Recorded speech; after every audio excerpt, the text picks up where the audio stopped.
Hi, I'm Trond Larsen. I'm Senior Technical Sales Engineer here at Blueye.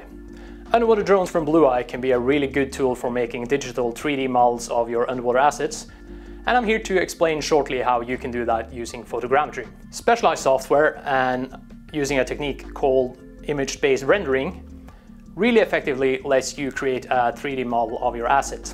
First you record the object from different angles, and the software then calculate the relevant position of small parts of the object and use that to build a full 3D model. Here you can see a low resolution of a model we made using video from the Blueye drone of a cannon from World War II.